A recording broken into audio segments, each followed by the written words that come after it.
윤영걸 전 매경닷컴 대표님 나오셨습니다. 시청자 여러분, 구독과 좋아요 많이 눌러주시길 부탁드리겠습니다. 윤 대표님, 네. 앞서 잠깐 언급한 대로 지금 한덕수 국무총리는 지난달 19일에 변론이 종결됐어요. 변론도 딱 한 번 네. 했습니다. 실제적으로 한 총리의 경우는 뭐 탄핵을 할 거리 자체가 말이 안 되는 아니겠습니까? 억지 탄핵을 한 거죠. 네. 그때 헌법재판관 3명을 임명해야 하는데 임명을 보류를 한 거지 않은 게 그렇죠. 아니라 네. 합의를 해와라. 그것 때문에 결국 탄핵을 했는데 그렇다고 한다면은 당연히 윤석열 대통령 앞서서 선입선출이라는 것도 있는 거 그렇죠. 아니겠습니까? 그런데 계속 지금 미뤄지고 있고 언제 한다는 얘기도 없어요. 지금 다른 사람들은 거의 다 한 거 아닙니까? 이미 변론이 끝난 사람들은 그렇죠. 지난 13일 날 대부분 다 끝났죠. 최재 또 이창수 중앙지검장 뭐 다 변론 끝나고 또 선고까지 했고. 이루어졌단 말이에요. 그러면은 정말 지금 한덕수 총리 복귀는 뭐 법리라든가 그런 걸 떠나서도 지금 언론 오늘 보도도 보면은 우리나라가 미국에서 민감 국가 그 리스트 SCL이라고 거기에 지금 지정되어 있는데 그나마 통상외교 전문가가 아닌 한덕수 총리마저도 저렇게 탄핵이 돼가지고 아무런 일을 할 수 없는 직무정지 상태이니까 나라가 더 지금 혼란스러운 그런 얘기가 나오는 거 아닙니까? 그렇죠. 미국이 이 민감 국가 지정이 됐으면은 우리가 저 한미 동맹이라고 하지만은 북한과 중국, 러시아랑 같은 명단에 오른 거예요. 그러니까 뭐 차세대 원전이라든지 뭐 핵 연료 재처리 협력이라든지 SMR 소형 원자로라든지 이런 게 협력이 제대로 안 되는 거죠. 이거를 해결하려면은 통상이나 외교 전문가가 있어야 되는데 그 대통령 권한대행 한덕수라는 사람이 그 전문이잖아요. 그러니까 지금 붕 떠 있는 거예요. 지금 트럼프 정부 들어와서 거기 장관들도 안 오잖아요. 국방부 장관, 국무부 장관도 일본까지는 와도 우리나라는 안 오잖아요. 이게 붕 떴는데 빨리 탄핵 여부를 헌법재판소에서 안 해주니까 이런 게 어떻게 보면 이 나라가 흔들리는 경우까지 지금 나오고 있는 거죠. 대통령 총리까지 없으니까 일종의 컨트롤 타워가 완전 공백 상태 아니겠습니까? 헤그세스 미국 국방장관도 취임해갖고 처음 아시아 순방하는데 일본까지 왔다가 저 필리핀으로 가버린다는 거 아닙니까? 한국은 딱 패싱해버리고. 근데 한국은 국방장관이라도 있어야 오는데 그것도 장관도 없죠. 김선호 차관이 직무대행을 하고 있죠. 우리나라는 다 중요한 자리가 전부 직무대행이에요. 헌재에서부터. 진짜 한심하죠. 거죠. 헌법재판소가 이런 거를 재판을 자꾸 질질 끄면서 이런 걸 부채질하고 있는 겁니다. 그래서 우리나라가 대한민국이 아니라 대행민국이 돼버렸죠. 이번에 민간국가 지정도 우리가 바로 알았어야 되는데 몰라서 미국 연구진이 먼저 걱정하는 전화가 왔대요. 한국이 민간국가 지정됐는데 괜찮냐. 그때서야 우리가 부랴부랴 알게 됐다는 겁니다. 한심한 거죠. 뭐 2달 동안이나 전혀 모르고 외교부까지도 깜깜이었다니까. 공동 책임이죠. 여당, 야당 공동 책임이죠. 탄핵을 남발한 민주당 책임이 크고 뭐 지금 여권도 뭐 국정원 책임지니까 여권 책임도 당연히 있다고 봐야죠. 이 비상계엄이 그 원인이 안 되겠습니까? 그렇죠. 궁극적으로 보면. 바이든 정권 때 이 지정을 했다는 거야. 바이든 말이죠. 그러니까 임기 말 1월 말에 지정을 했다니까. 어쨌든 그런 차원에서라도 한덕수 총리가 빨리 복귀가 돼야 할 그런 상황인데 아니면 뭐 윤석열 대통령을 빨리 선고를 해가지고 뭐 복귀를 시키든가 아니면 뭔가 결론을 내줘야 할 것 아니겠습니까? 그렇지 않은 상황에서 한덕수 총리의 이 탄핵 선고까지가 늦어지니까 도대체 늦어질 이유가 없는 거 아니냐 그런 얘기 아닙니까? 그러니까 그러니까 왜 이렇게 늦어지는 거예요? 정치 탄핵을 하는 거 아닌가 싶어요. 그러니까 헌법재판관 후보 마은혁부터 좀 아무래도 이 강한 입장이니까 한덕수 대행은 뭐 분명히 안 할 거다. 마은혁 최상목보다 더 헌법재판소 임명 안 할 거다. 그리고 또 뭐 정적수 논란도 좀 있지 않겠어요? 그 200명, 150명 이거 누가 봐도 사실 200명 돼야 되는데 150명 갖고 얼렁뚱땅 했잖아요. 강일원 전 재판관은 그건 물어보고 말 것도 없이 당장 각하시켜야 할 거라는 그렇죠. 그런 칼럼을 쓴 거 아닙니까? 아니, 당연히 권한대행은 200명이고 자기들 헌법재판소의 그 주석서에도 200명이라고 되어 있지 않느냐. 누가 초등학생도 이거는 다 아는 거예요. 이거를 안 하고 있다는 게 지금 헌법재판소가 참 한심하고, 문영배 저 헌법재판소장 권한대행 정말 한심한 사람입니다. 저 사람. 그러니까 만약 지금 잇따라 13건의 탄핵 소추가 이루어졌는데 8건이 전부 기각 아닙니까? 8대 0이란 말이에요. 8.8배. 거기다가 한덕수 총리까지 기각이 되면은 당연히 윤석열 대통령도 기각이 돼야 되는 그런 여론이 생길 거는 뻔한 거고, 그걸 염려하는 거 아니겠어요? 그렇죠. 그러니까 어떻게 보면 탄핵이 다 기각되는 이 흐름을 차단하려고 한덕수 대행에 대해서 탄핵 선고를 안 하는 거죠. 기각 선고를. 그렇게 봐야죠. 그러니까 헌법재판소가 정치적인 판단을 하고 있다. 국익은 아예 안전에 관심도 없고 정치적인 판단 뭐 이거를 하고 있고, 특히 일부 헌법재판관들 4명이죠. 이 사람들은 민주당 꼬봉 역할을 하고 있죠. 앞잡이. 이러니까 헌법재판소가 진짜 가루가 된다는 얘기가 지금 그래서 나오는 거죠. 또 일부 언론 보도를 보니까 뭐 사실인지 여부는 알 길은 없습니다만은 김영두 재판관이 지금 한덕수 총리에 대한 탄핵 심판의 주심 아닙니까?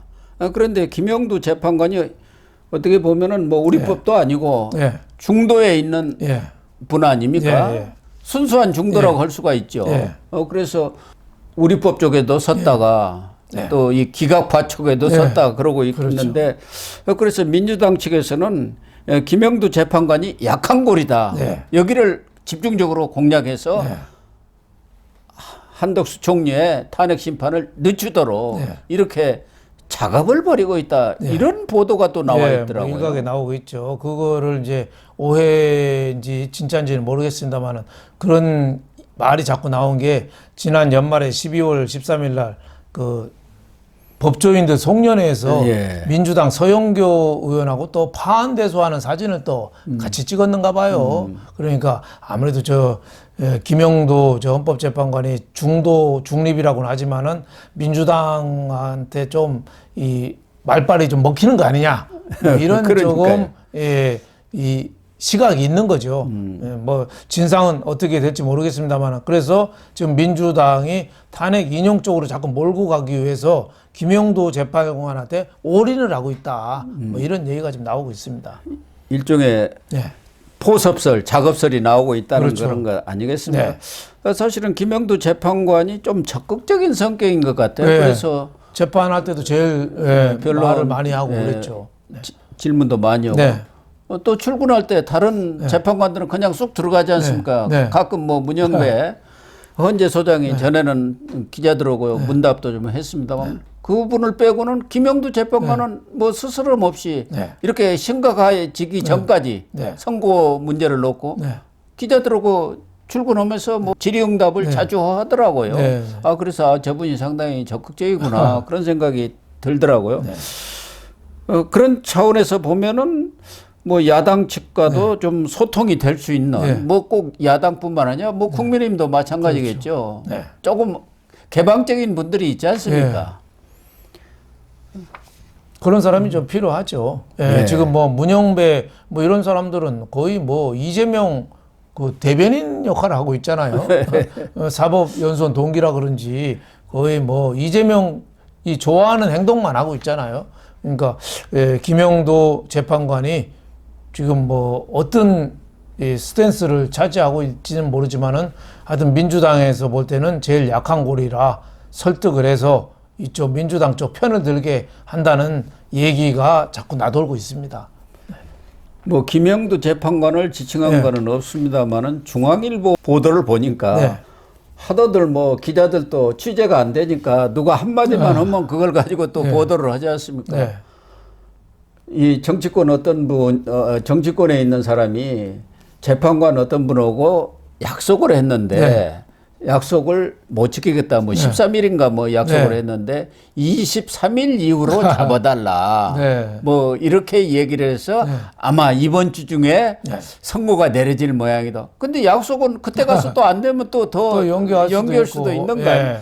어쨌든 그럴 정도로 지금 모든 사람들이 재판관뿐만 아니라 현재 그쪽에 이 촉각을 곤두세우다 보니까 일거수일투죠. 그렇죠. 이것이 다 지금 기사가 되고 있는 상황이에요. 그렇죠. 극히 예민한 거죠. 23일 이후에 점심 약속을 늦추기로 했다는 것도 전원의 또 전원이거든요. 전원이죠. 그러니까 얼마큼 믿을 수 있는지는 제가 뭔가 신빙성에는 좀 의문이 가고요. 또 선고 시기에 이렇게 관심이 많은 게 선고를 하면은 만약에 인용이 되면은 2달 안에 대통령 선거를 해야 되거든요. 그럼 이재명 재판하고 또 연관이 돼서 그런 거죠. 이재명 의원은 이달 26일 날 다음 주 이제 수요일 날 나오잖아요. 나오면은 그다음에 대법 가겠죠. 대법 가는 게 교묘하게도 만약에 인용되면 대선 시기랑 또 이게 엇물리니까 그렇게 예민한데 제가 보기에는 참 이런 정치적인 관측이 이렇게 놔두는 것 자체가 좀 정상적이진 않다 이렇게 생각이 됩니다. 헌재가 과거 전임 대통령 탄핵 때처럼 통상적으로 선고를 해버리면 그런 여러 가지 관측들이 나올 리가 없죠. 그동안 속도전을 벌인 것도 문영배 소장 대행이 이재명의 항소심 선고일 전에 이 탄핵 심판 선고를 끝내기 위해서 속도전을 벌인다고 했는데 너무 더들었죠. 그리고 나서 본격적인 평의에 들어가면서 지금 제동이 걸린 것 아니겠습니까? 그래서 선고가 안 되는 거겠죠. 만약에 뭐 6명 이상이 확보가 됐다고 한다면은 뭐 꼭 만장일치 할 필요도 없고 설득이 안 되면 나머지 2명은 놔두고 얼마든지 지난주에 아마 선고를 했을 겁니다. 그거 안 되는 거 보면은 이제 6명을 확보하지 못했기 때문에 그런 거 아니냐는 얘기고 또 지금 나오는 얘기 중에 하나는 정영식 이 재판관이 이분이 이제 윤석열 대통령 탄핵의 주심 아닙니까? 그래서 김영두 재판관한테 선고 일정을 먼저 지정을 해야 우리도 선고 일정을 지정을 할 것 아니냐. 그래서 먼저 좀 하라. 그렇게 지금 맞서 있다는 얘기도 또 있어요. 사실 그게 순서죠. 순서상 선입선출이라 뭐 한덕수 대통령 권한 대행에 대한 심판을 먼저 선고를 하고 그 다음에 윤 대통령 하는 게 순리죠. 지금 평의도 다 끝났다는 거예요. 다 끝나고 현실적으로 편결까지 다 끝나고 선고만 남아 있는데 그 일자를 안 잡고 있으니까 정영식 재판관이 왜 안 잡느냐? 선입선출 아니냐? 뭐 그렇게 서로 밀당을 하고 있다는 얘기까지 지금 나오고 있습니다만 누가 뭐 확인된 것은 아닙니다. 언론 보도가 그렇게 나오고 있는 거예요. 뭐 합리적인 의심이고 합리적인 추리입니다만은 헌법재판관들 8명이 상당히 지금 논란이 분분한 거는 사실인 것 같습니다. 그렇습니다. 서로 정치적인 이념도 다르고 생각도 다르고 특히 이번에 헌법재판을 너무 무리하게 해오면서 이 법조 전문가들 8명인데 법조 전문가들이 봐도 이게 말이 안 되는 게 많거든요. 그거를 문영배나 이런 정계선 이런 사람들은 눈 딱 감고 그냥 빨리 해버리자는 뜻이고 또 중도나 보수 이쪽 재판관들은 이게 그래도 분명하게 따져야 되는 거 아니야. 역사에 남을 건데 이래서 좀 깐깐하게 좀 조문을 들여다보는 거 아닌가 뭐 이런 생각이 들어서 저는 이달 말에 만약에 안 되면은 또 4월로 넘어갈 수도 있고 권한 대행은 만약에 안 되면 4월 18일 날 퇴임할 때까지 안 하고 먹튀할 가능성도 있다고 봐요. 자기 손으로는 안 하고 기각이 되는 거는 안 하고 그냥 도망갈 가능성도 있지 않나 이렇게 생각이 됩니다. 그러니까 한덕수 총리에 대한 탄핵 선고는 이번 주에 해야 한다 그런 얘기죠. 그렇죠. 이번 주 해야죠. 그거. 아무런 이유가 없지 않습니까? 더 이상 지체를 해야 할 이유가 없기 때문에 판결까지도 다 끝났다고 지금 다 알려져 있는 것 아닙니까? 그리고 워낙 내용이 단순하고 당연히 각하고 최소한도 기각이라는 것은 뭐 모든 사람들이 동의하고 있는 거 아닙니까? 그렇습니다. 99.999% 기각이나 각하죠. 그리고 나라 사정도 한 총리에 대해서는 빨리 이 결정을 해갖고 선고를 해가지고 지금 복귀해서 나라의 어떤 컨트롤 타워로서의 역할을 해야 한다는 거 아닙니까? 그걸 지금 많은 사람들이 얘기를 하고 있는데 헌재가 오늘까지도 한 총리에 대한 탄핵 선고를 하겠다는 얘기는 없는 거 아닙니까? 네, 아무 얘기 없습니다. 네. 그럼 빨라야 뭐 목요일이고 금요일 아닙니까? 네, 그럴 가능성이 있죠. 안 되면 뭐 다음 주로 미루던가. 네. 그래서 그동안 나왔던 얘기는 대통령과 총리 두 사람의 탄핵 선고를 동시에 네. 할 가능성도 있다. 뭐 이런 얘기까지 나온 것 아니겠습니까? 뭐 그럴 가능성도 있지만 만약에 대통령하고 한덕수 대행하고 동시에 한다면은 그거야말로 좀 무책임한 거 아닐까요? 예, 개별 그 대통령급에 관한 두 사람인데 그걸 어떻게 시장장에서 떨이 하듯이 어떻게 둘이 같이 합니까? 그거는 제가 보니까 한 분 한 분이 중요하거든요. 그래서 저는 같이 하는 거는 좀 무리가 있다 이렇게 보고 만약에 같이 한다면 그건 정치적인 판단이다 이렇게 생각합니다. 그렇죠. 지금 네. 정치적 판단 때문에 네. 이렇게 미뤄지고 있는 것 아니겠습니까? 그래서 앞에 계속 네. 저희들이 논의한 것도 뭐 김영두 네. 재판관에 대한 야당의 일종의 뭐 정치 공작이 있다는 그런 얘기까지도 언론에 보도되고 있는 그런 상황 아니겠습니까? 예.